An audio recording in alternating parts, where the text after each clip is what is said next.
Welcome to the MadTrio podcast. This week we have the California Pariah, Jonathan Charney, James the Fat Man Stevens, and the man who promised his girlfriend that you can take medicine for it, Ryan Preston.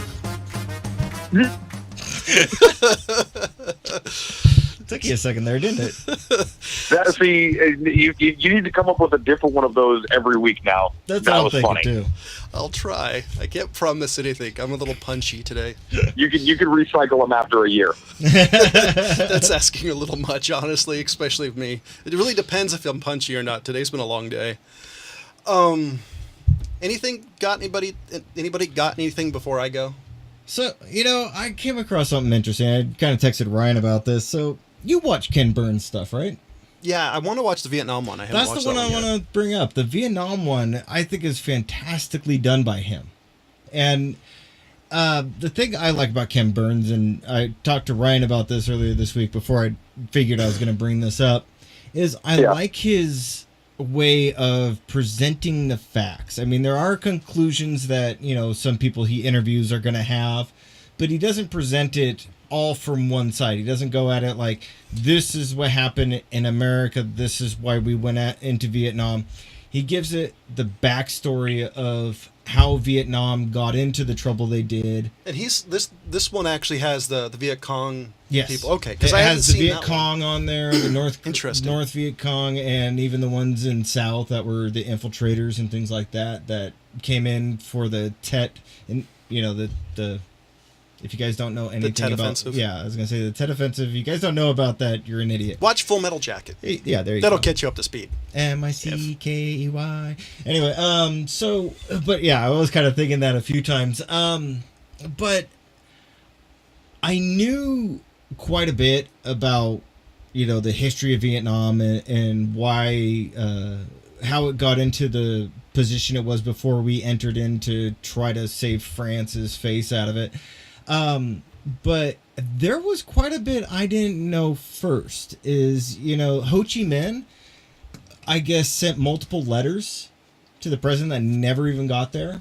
I'm sorry, every time somebody mentions Ho Chi Minh, I remember Good Morning Vietnam and Robin Williams. Well, it ruins the interesting thing is they talked about Ho Chi Minh quite a lot in like the first 4 episodes, and each one of these is like close to 2 hours long. There is one that's over 2 hours. What was the letters they were sending? Hey, stop? No, it was basically saying he sent it to them. He sent it to the president saying, hey, this is where we're at. We are trying to establish our own country outside of French rule. So it never got to the president? Never got shown to the president.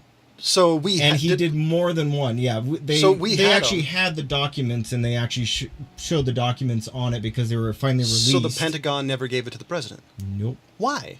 They didn't even say why. There was no why answer that was presented in this documentary. So who was president at the time? Was it Nixon? I'm trying to remember. No, it was way before Nixon. It was it wasn't. Oh God, I'm drawing a blank. LBJ.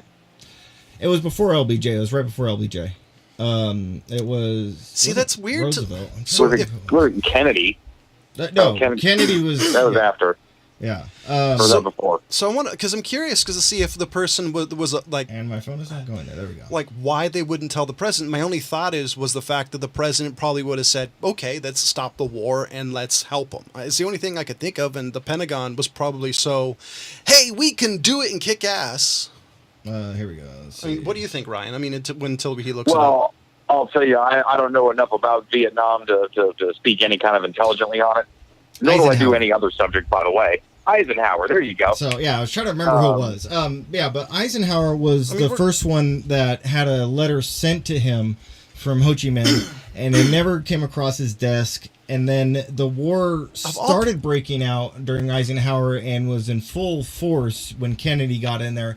LBJ was the vice president, if you don't know what's going on, and he became after that. Of all people, and then it went into Nixon. Of all people, why not put it on Eisenhower's desk, who was an actual, a war general, a hero, a guy that would have gotten it? I don't get that. This is the amazing thing. So let's just do this. It was Eisenhower, Kennedy, LBJ, and then into Nixon. That's 4 presidents that this war went through. 4. Yeah. Well, I mean, that's almost what it is now. The insane thing to me is that in the United States, and that's what I brought up to Ryan is watching this entire documentary and how this thing played and came into being. I'm sitting here and I'm like, I've said this for years, but the war in the Middle East that we still are involved in, this is the same thing that I'm looking at Vietnam. Well, what's real fucked up about this one though, this is the first war I think in modern history that we've ever been involved in, or I think that we've ever been involved in as a country, that the kids of people who fought in the war are going to go fight in that same war. Like somebody who was born. I think Vietnam was like that though, to some degree. Vietnam was 10 years. No, yeah. So people, my point is, I guess this is what I'm trying to say. People who were born during the war are actually going to fight in that war. No, because the war started in 2001. If you had a kid in 2001 in 2018, what I'm going to bring up is you're wrong. Hold on. John's wrong right there. This started back in Desert Storm. No, he was still technically, that were raging in Desert Storm. But this war will be going on next year, and people who were born in 2001 are going to fight in the war that was going on when they were born. Well, that's crazy. What Ryan is specifically talking about is the current version of this war, which started, when the Twin Towers went down. But we can't. But yeah, the Twin Towers. But I'm pointing out the fact is that if we take Vietnam as a whole. This started right after 1945.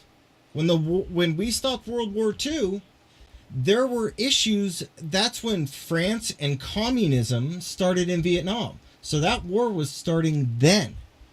That's when Russia spread out and started invading other areas. China went over to communism. Russia went over to communism, and it turned into them infiltrating the Vietnam area and trying to take it over. And that's when the communism started. And France came in and said, hey, we're going to take this country and turn it into France.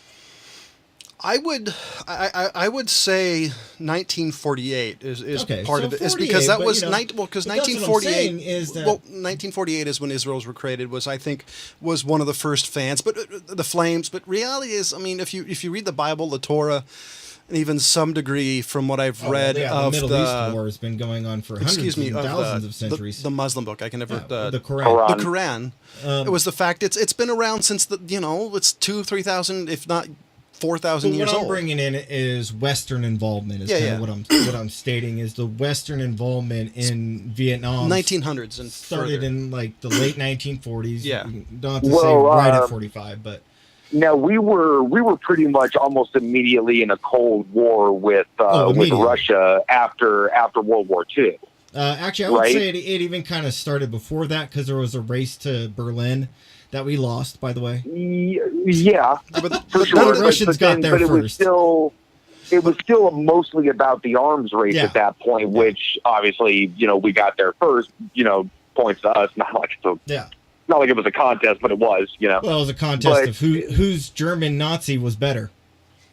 Well, I mean, but it was also against the scientists. All the scientists wanted to come to us. Well, exactly. We jacked a bunch of them. Everybody jacked a bunch of them. The rest of them apparently defected to Argentina and had a bunch of kids.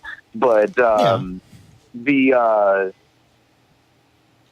that's okay. So when Russia starts kind of going to all these other countries, sort of, kind of usurping what's ever going on over there, spreading, communism, because they were communists at the time, right? Vietnam or Russia? Russia. Yeah, Russia was communism right off the bat.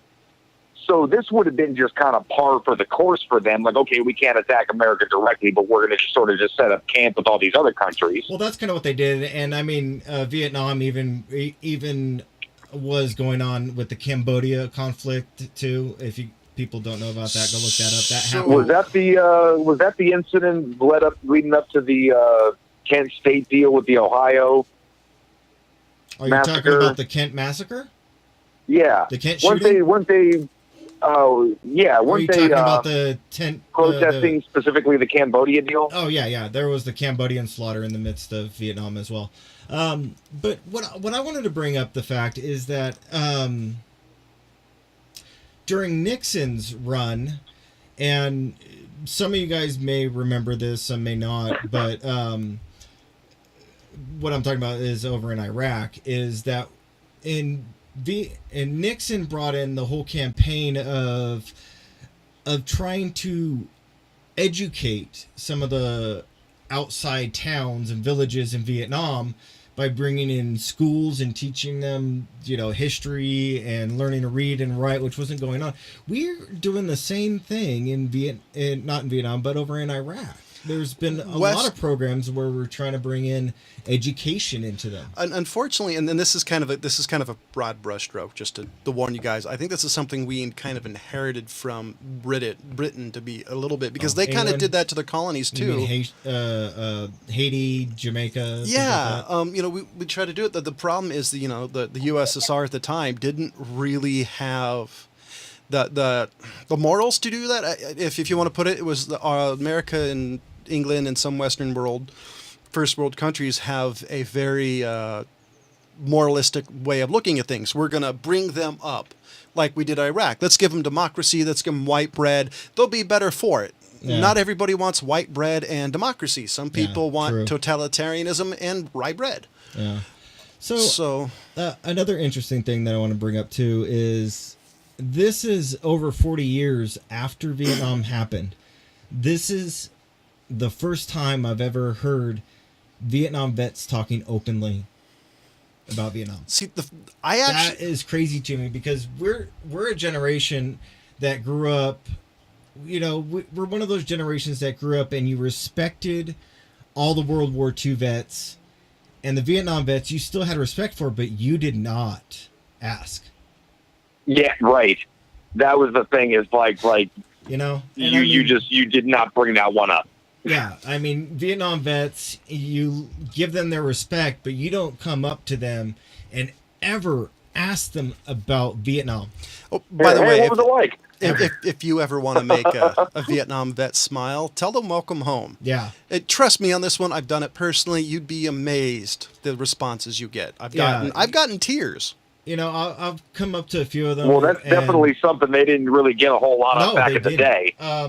I was talking with a few of them, and I would come up, and this is something that my brother said to me, and I know he said it to John, is to say welcome home. But there have been Vietnam vets that, I come up to and just kind of talk to them, say hi, talk to them. And even still, it's like you can tell in their eyes that you have to be very careful. And one of the guys who actually spent 2 tours over there. If you guys don't know what a tour was in Vietnam, that was 13 months straight for Marines. And he was talking about he came in. Travis Air Force Base is right down the street from us, or down the freeway. But he was talking about coming into Travis Air Force Base, and I mean the car was getting assaulted and peppered and. Well, I mean, crazy stuff. I mean, back when they came home, instead of getting a hero's welcome, or they got spit on. Like nowadays, I wouldn't say the vets get a hero's welcome. I kind of think that the day of the hero's welcome is gone. I mean, World War II, you got a ticker tape parade, but imagine when you come back, from Vietnam. You've got Jane Fonda. You got people spitting on you. You're not welcome home. Matter of fact, you're actually called a baby killer. You're called a murderer, and these are the people you fought to, at least in theory, protect. You went there either by the force of a gun or voluntarily to save democracy and Wonder Bread. Instead, you got shit on. So a lot of these vets, Canada. a lot of these vets, I know that personally. Well, where they're proud to be an American, they're kind of like, whatever, fuck it, which is amazing to me. And I've said this before, probably even on this show, but World War II, everyone was real clear on who the bad guy was. You know what I mean? Yeah. With the North Vietnamese and the South Vietnamese and Cambodia and Russia and all these moving parts, it was real hard for the American public to understand what was going on or why things might be going the way they are. But instead of taking it out on the government, they took it out on the troops and shit. I think there's another major difference, and it was like this in England specifically, and it wasn't like this in the United States in World War II. We as civilians would have been personally affected. In England, for example, there was incredible meat rationing, well, up to the point you could buy offal, which is liver and stuff like that. You can get a bunch of it, as much as you wanted, or you can get like 2 slices of bacon for like the week. So World War II really affected civilians. You could only get gas on certain days. You could only do certain Right, things. right. You couldn't buy. Yeah, all the kids are out there collecting scrap metal and shit, you know? Exactly. Ladies couldn't buy stockings because it was needed for parachutes. Yeah. So the difference was the fact that we as a country had to be behind it because it was costing us so much to do it.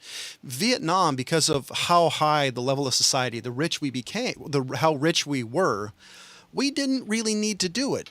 Matter of fact, look at from 2001 to now. Where is the rationing? Where is this? Where's that? You could live your life literally without hearing anything about the war. That was part of the problem. The other issue is that in Vietnam, and Ryan kind of brought it up, is in the difference between World War II and Vietnam is, as he brought up, is there wasn't the black and white of this is your enemy, this is not your enemy. There was the VC, there was the VNA, there was a lot of different things that were going on. When we fought, we went in originally to stop an ideology. It was an ideological war. It was to stop communism because it was so evil. I mean, that was it. But then when we got there, and we started finding out that all the backstory, as I brought up, of the fact that Ho Chi Minh really wasn't a horrible guy. He really didn't want communism, to be honest. And the thing is that when he reached out to America and didn't get any response back other than them sending troops in, he just kind of looked at it as like, all right, screw it. Who else can I turn to? And he turned to China and Russia. I'm kind of curious why it never came to the desk. I mean, what was it, McNamara? Robert McNamara that didn't let that. Yeah, McNamara, I think was Secretary of State during that time, or at least during a good chunk of that time. So I would be curious on the reason why, because the person had to be a real warmonger. Because realistically, if I was president and I got that, I would be like, okay, we will stop this if you do this. We're going to assist you in this because it was. And that's the big issue. Like we're doing like North Korea. It's like we want to help you, but there are some things you have to do in good faith in order for us to do things. Well, the other thing is that there was the extremist Viet Cong, and then there were the non-extremist Viet Cong. That's everywhere, though. But that's so what it was. And then there was also a lot of horrible policies. And part of the policy was you go into a town and you come across a supply of rice, you poison the rice, and you burn the thatch huts. Was that the Viet Cong? No, that was an American policy. That was what the Americans were supposed to do. And there were many vets that said they walked into a town and saw that, all that was left were old men, women, and children. And you're saying you're going to come and kill their food and burn their homes? Are you kidding me? The policy guys don't have to look in these people's faces. The soldiers do. And too heavily. And then on top of that, you go into that town, you start burning the huts. What are the kids going to do? Screw this freaking American. I'm going to the Viet Cong. To paraphrase one of my favorite movies, a small band of people defending their home are worth, 1,000 men in armor. Yeah. When your back's against the wall, you really will do anything. Yeah. One of the reasons the Taliban is winning. Yeah. It's one of the reasons. That's probably the main reason we lost fucking Vietnam. Yeah, that's what I'm. There's no, the position. I've heard actually people have a position like, oh, we kind of won that war. I'm like, based on what? Well, it's the old thing in combat and in a war situation. You want the enemy to play your game, not the other way around. Because if they play your game, you're already a step ahead of them. One of the reasons we've all had that kind of fantasy thought of like, oh, just let a motherfucker try to invade this country. We're going to the fucking mattresses. You know what I mean? It's going to be pandemonium. We're handing 10-year-olds guns. That's what it's like for them. Yeah. On a day-to-day, like, fuck it, we're digging tunnels. Let's do it. Yeah, and the Viet Cong didn't turn to China or Russia for arms for quite a few years, actually. They were picking up M16s off of dead American soldiers, and then they turned over to... I'm sorry, it probably did the same thing to the United States. It probably killed a bunch of VC in the process. Well, yeah, but what they switched over to was they went and said, well, we're not getting enough arms, so they turned over to China and we're getting AKs and other things. But the other thing about Vietnam And I'm wondering if it's the same thing, but Nixon is quoted saying this. I haven't heard a quote from any of the current presidents for the war in the Middle East. Nixon is quoted saying, "I don't want to be the first president to lose a war." Yeah, I've heard that too. I mean, so what John is saying, we had that arrogance in our own thing of America doesn't lose and we're the good guys. Well, I mean, right. yeah. I mean, So- it was what's the term? It's this particular term for it. It's not it's almost a Pyrrhic victory, really. Oh. Not exactly what it's, but a Pyrrhic victory is basically the cost of victory is so much it's not a true victory. Yeah, and that's actually really what it was here for us. Well, there is, I think maybe like war of attrition, if anything. Just, It's War of the Roses. pretty much that's part of one of the reasons, in Afghanistan, for example, almost nobody has won in that country is because they're doing guerrilla warfare. What they're doing is they're forcing the enemy to play their game. And so by doing that, the enemy is already off their foot. It's a tactical disadvantage to have to search through caves and do all this. Yeah. And oh, dude, I mean, top 5 worst job all time. You know what I mean? Definitely in the top 5. Fucking tunnel rat. Just God. Google tunnel rat Yeah. if you're unfamiliar with that term, and listen to what these crazy bastards had to do. by the way, I've met a couple in real life who have talked a little bit about it. So, oh my God. Out of all the war period, 2 of the craziest people I've ever talked to personally is a ball turret gunner and a tunnel rat. Yeah. Oh yeah, the ball turret gunners ain't no joke either. That's ridiculous. Yeah, if you don't know anything about a ball turret gunner, go read Andy Rooney's My War. My favorite thing about the ball turret gunners. So they were underneath the belly of the B-17. B-17, yeah. The B-17, basically, it's a giant motorized ball. They're supposed to wear a parachute, but you couldn't actually fit in there with a parachute. So, and you had to be small to get the job too, by the way. Yeah. Watch the Memphis Belle. It actually does a pretty decent job explaining it. So pretty much what happened if something happened, it got dislodged, you'd fall to your death. It's fucking crazy. Or if the glass got shot, because it's actually a glass bubble that you're in. Yeah, that's what I would aim for. Keep in mind, people are aiming for you. They're not just aiming for the plane; they're aiming for you. Yeah. It actually kind of reminds me, and excuse me, this is not a very political correct term. I don't remember. It reminds me of Smear the Queer as a kid, because you got the ball and everybody's aiming for your ass because they can see you. Yeah. Sorry, it's the only term. I don't know what else to call it. I'm an old guy.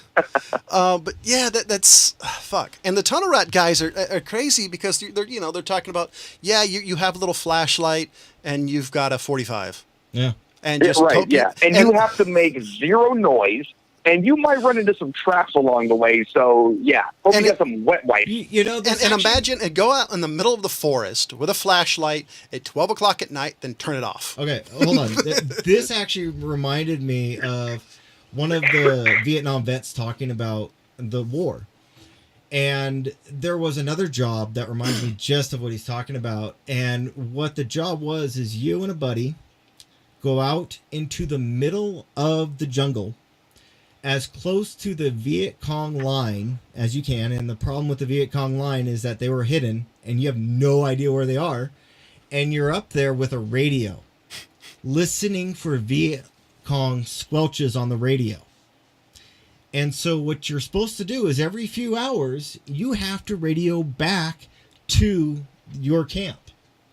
So you're way out there in the middle of nowhere with a radio. Die. There's no way I could keep that quiet. And if they don't hear back from you within a certain hours, I think it's like 2 to 4 hours, they start squelching your radio. So you're sitting out in the middle of the fucking jungle where it's dead silent, holding a radio that you know is going to go off. Hopefully it's unquiet. And he's talking about that he's sitting out in the dark in the middle of the night, and he's so close to the Viet Cong line that you can hear them whispering to each other, holding a fucking radio that's going to squelch. And he said that he still doesn't sleep without a nightlight. I believe it. And his kids were like, and he said that he was talking to his kids, and they're like, "But Daddy sleeps with the nightlight." How do you tell your kids that you sleep with a nightlight because you're fucking shit paranoid of the dark? So look up a story I recommend reading is Carlos Hathcock, yeah. 99 confirmed kills. 99 confirmed kills, the story of Long Train. And there's a story he talks about. There's a VC general. And there's a giant open field, and he's sniper crawling. Basically, it's moving like inches. It's on your belly, and you're basically acting like a worm. So he's talked about like laying on top of an ant hill, and the entire hill is attacking him, and having the VC guys walk on like literally over him. And this giant open field. So he does this, kills the guy, and beats feet. Read that. It's the closest I could tell you that it would probably be like. Oh yeah.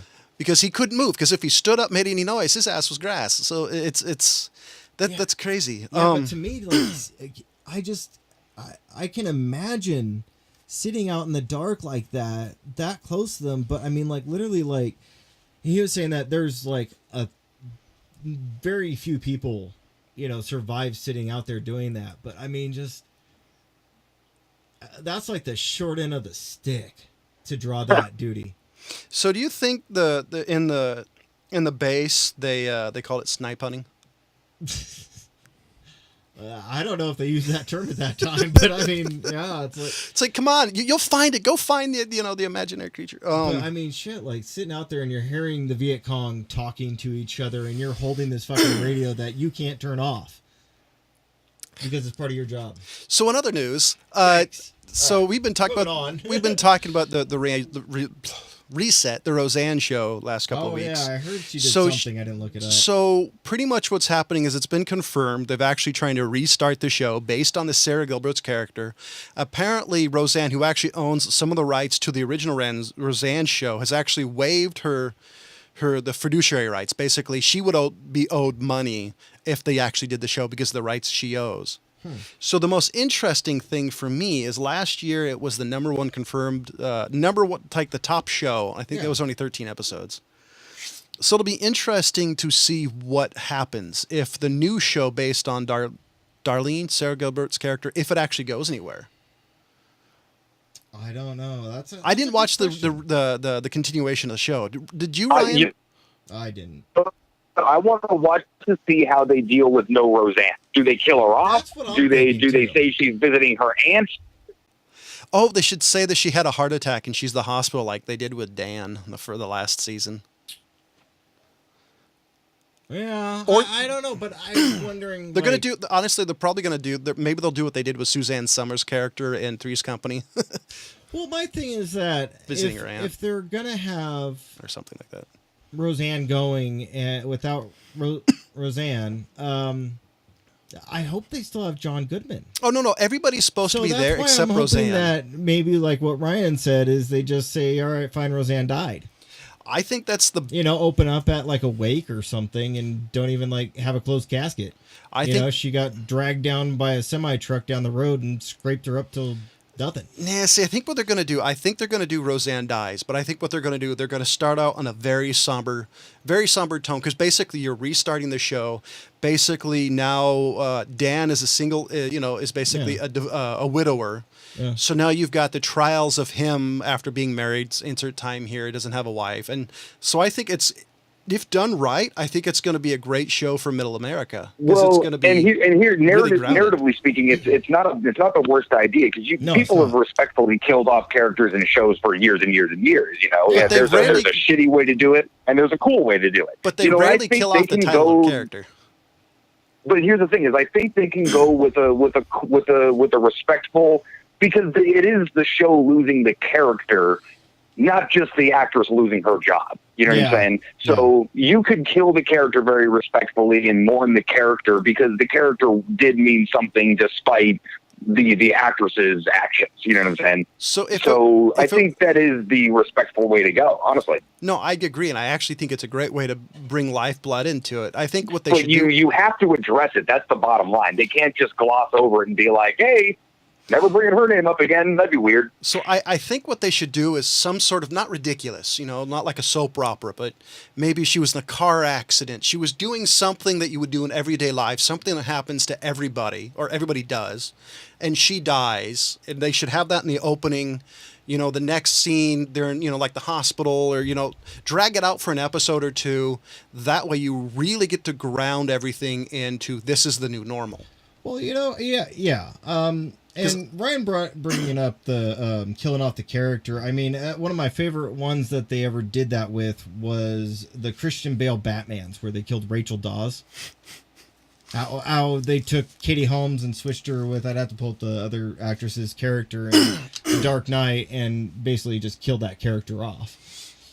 Did they do that because of the actress? Yeah. Yeah, she didn't want to do it anymore.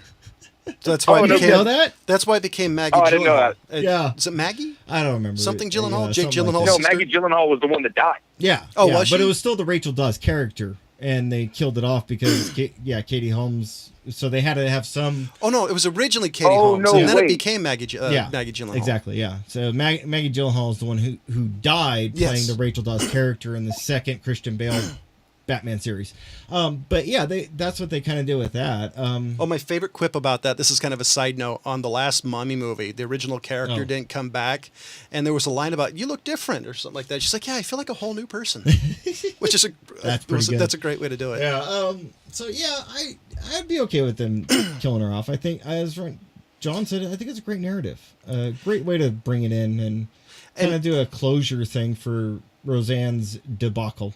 And I do think the most important thing is, I think in television, middle America, every day, me and you, for example, are so underrepresented in television.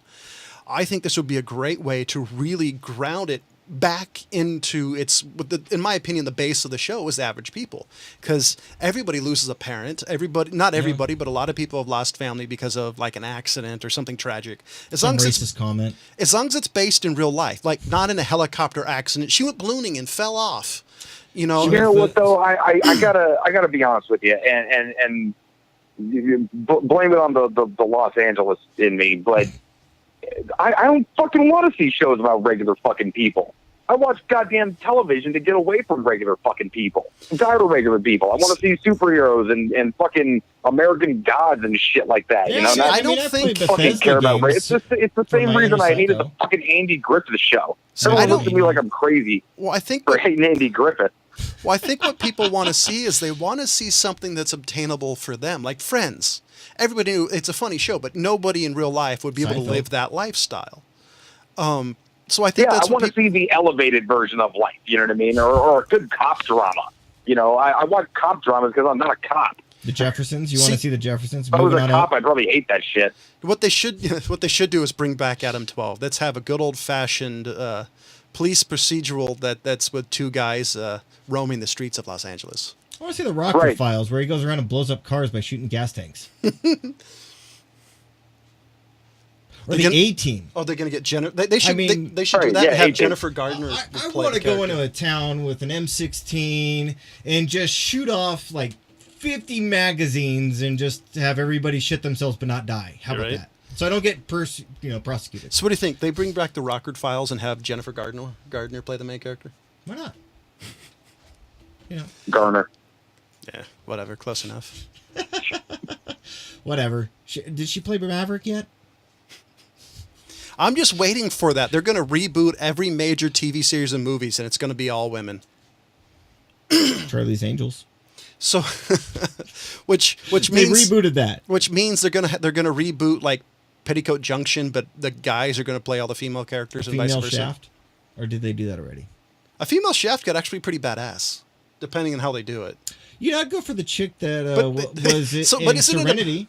I'd like to see her play the Shaft. But isn't that just like a black version of? Isn't like Tomb Raider just a black version of black version of Shaft? You know, you have like a kick-ass main female character. Tomb Raider is basically the female version of Indiana Jones. I mean, did you not put that together yet? I mean, it's a glass ceiling thing. Yeah, that's exactly what it is. No, I'm just saying the way the character acts. You know, Shaft was a badass. The new Tomb Raider chick's a badass. You know, it's the same. I haven't seen the new Tomb Raider, so I don't really know. I actually got to see it a couple of weeks ago. Have you seen it, Ryan? Yeah, I saw it. I saw it. It's respectful. It was all right. It was a fun movie. You know what I mean? It's kind of that average sort of reluctant hero type of flick. But it's I like the direction they're going. I mean, I tried to Amber, my girlfriend, was misremembering how bad the original Angelina Jolie one was. A lot of so people I told her that I would I told her I'd suffer through as much of it as I could just to prove a point. Okay, I think I got wait. about 5.5 minutes in. Wait. Hold on. Let's back it up for a second. Wait, she misremembered how bad the Angelina Jolie ones were. I mean, did she think those were good?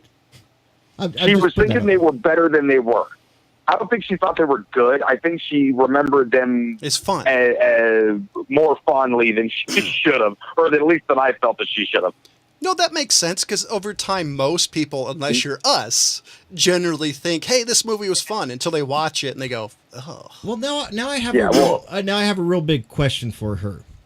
What does she think of the Nick Cage National Treasure and Da Vinci Code movies? I mean, does she remember them fondly? I mean, because that's like the same thing. I put those on the same par of the Angelina Jolie Tomb Raiders. No. Those are absolutely not. Yeah, I agree with Ryan. Wait, you think the Angelina Jolie Tomb Raiders are better? No, they're worse. The Nick Cage movies are a lot better. I can watch the National Treasure movies just for a fucking goof. You know what I mean? I have something kind of brainless. I'll watch some little adventure movie. I like that kind of shit, you know? I can't get 5 minutes into Tomb Raider without literally wanting to just break TVs.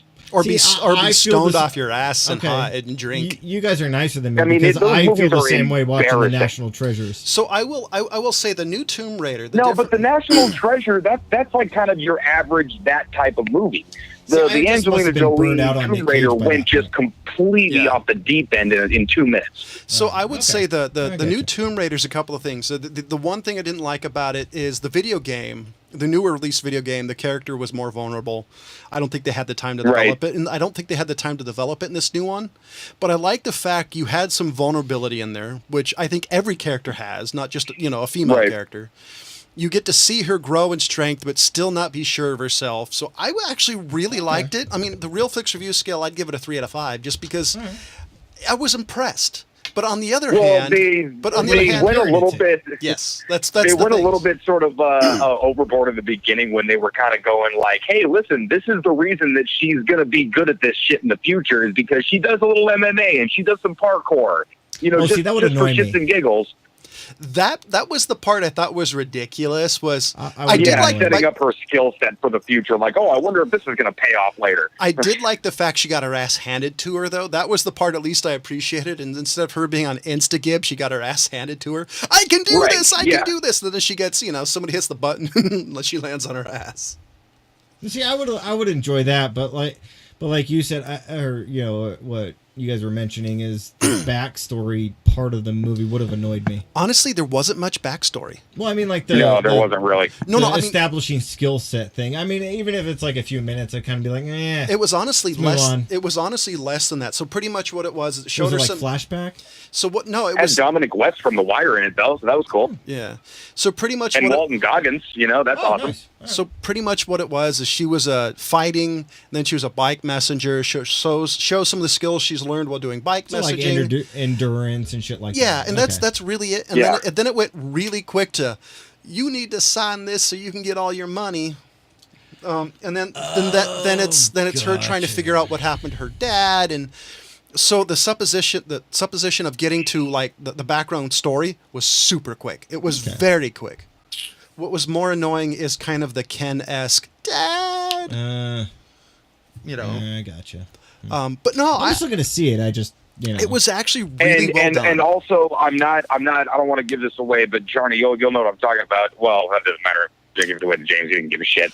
But they straight up ripped off The Rock. Oh, not Dwayne The Rock Johnson, but the movie The Rock. Oh, hell yeah, they did. Absolutely, completely ripped off. I'm like, dude, this is... what the hell? How do you think... Where's Sean Connery? Oh, no, he's there. Trust me. This was Nick Cage's moment. She robbed Nick Cage of his awesome moment. Oh, no, nice. It's... I agree. But did she have the long flowing hair like he did? Almost. No, that's Con Air you're thinking of. I know. They're all the same to me. Honestly, that part Ryan's talked about was the only fucking thing that bothered me was that. I did not want that to happen. So that was kind of like... But everything else was pretty good. Even the twist at the end, I was like, I saw that coming, but at least they did it. They tried to swerve you. Yeah. It wasn't Right. actually bad. And I'm No. saying that about a Tomb Raider movie. I've never actually said that about a Tomb Raider movie. My description of the Tomb Raider movies is, it was fun.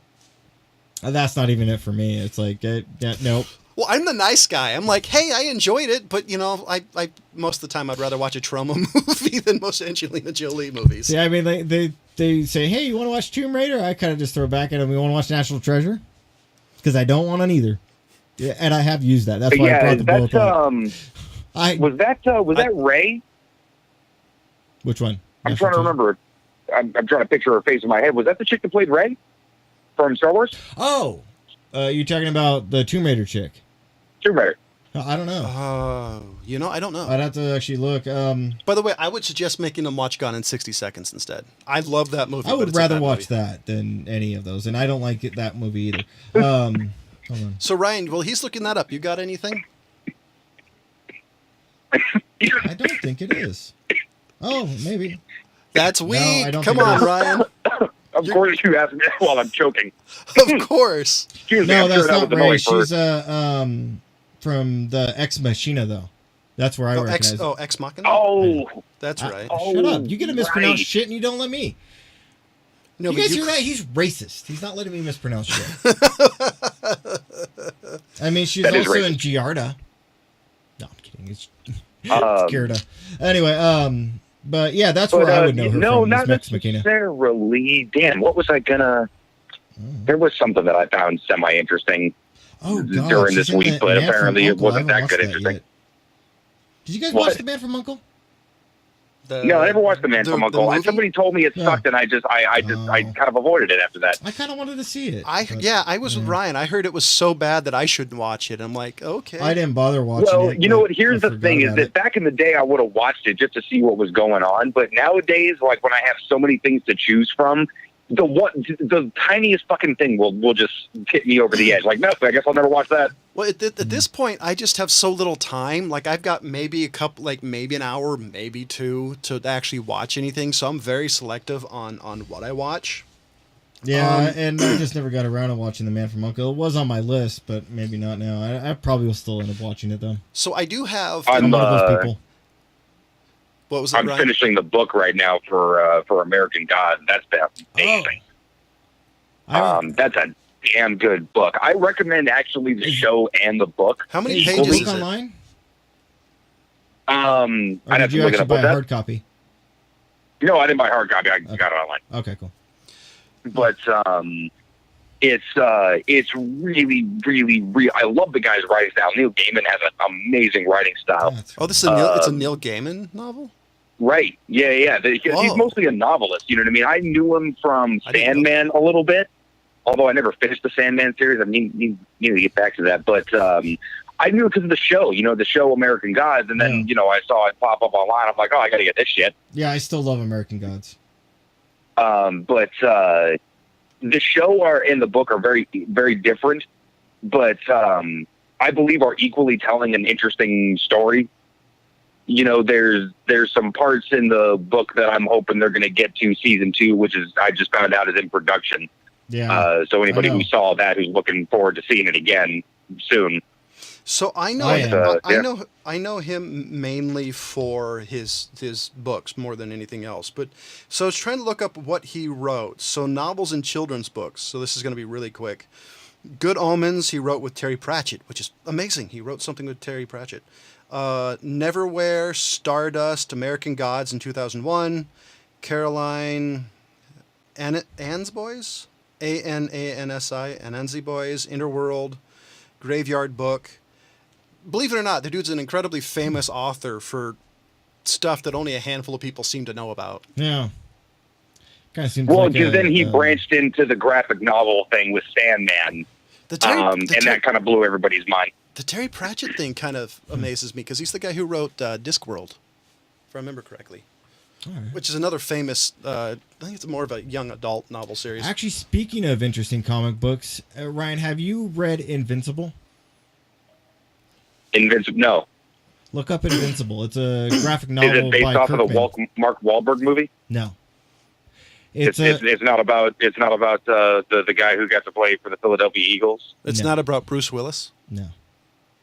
No, that was Unbreakable. I know. Anyways, check out Invincible. It's a Kirkman, and it's just there's a few out already.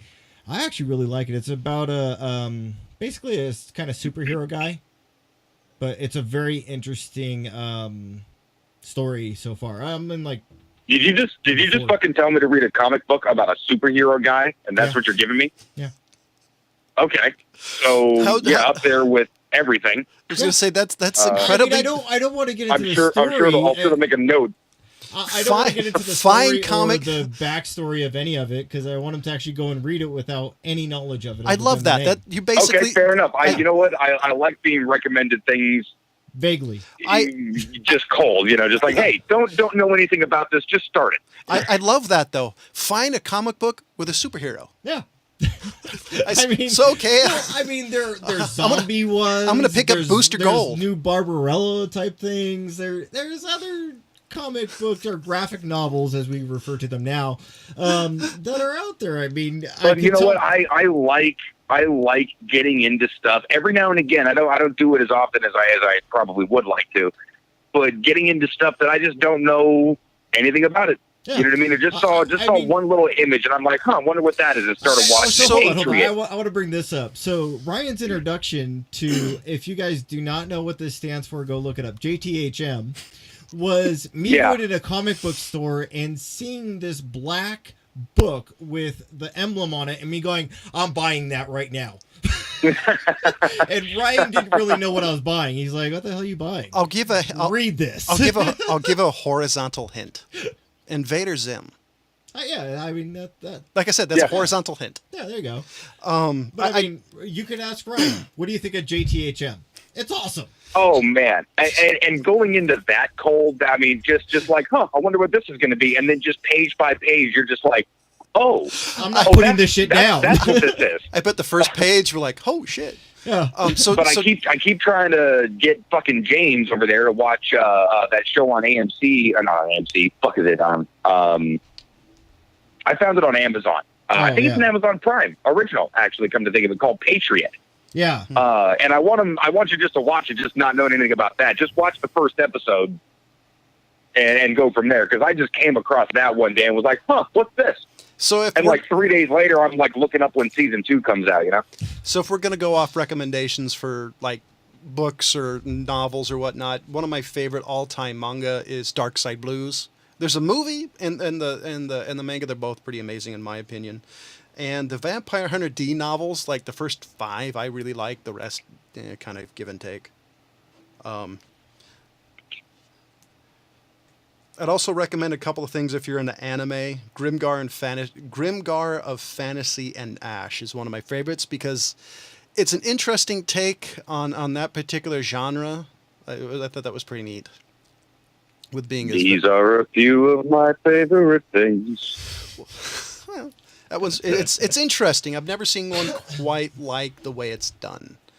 So does anybody have anything else? Not off the top of my head, and we kind of went quite a bit. We actually ran for a while on that first topic. Yes. Ryan? Yeah, and I'm tired of talking to you fuckers. Yeah, shut the fuck up. No, I'm kidding. Faggot. Ladies and gentlemen, please. Whoa, hey, guy. Hey, you can't, don't get upset that I called you queer. Ladies and gentlemen, Real Flicks Reviews, the MadTrio show does not endorse anything that comes out of my mouth. That's a bingo. I'm going to have to rewrite that disclaimer. I've said it so much, Real Flicks Reviews just pops out. Yeah. We should really put the warnings at the beginning of these. I gotta make some sort of graphic. So, ladies and gentlemen, for Jonathan Charney, James Stevens, and Ryan, please give my condolences to your girlfriend. Fucking forgot my damn name for a second there, didn't he? Goodbye.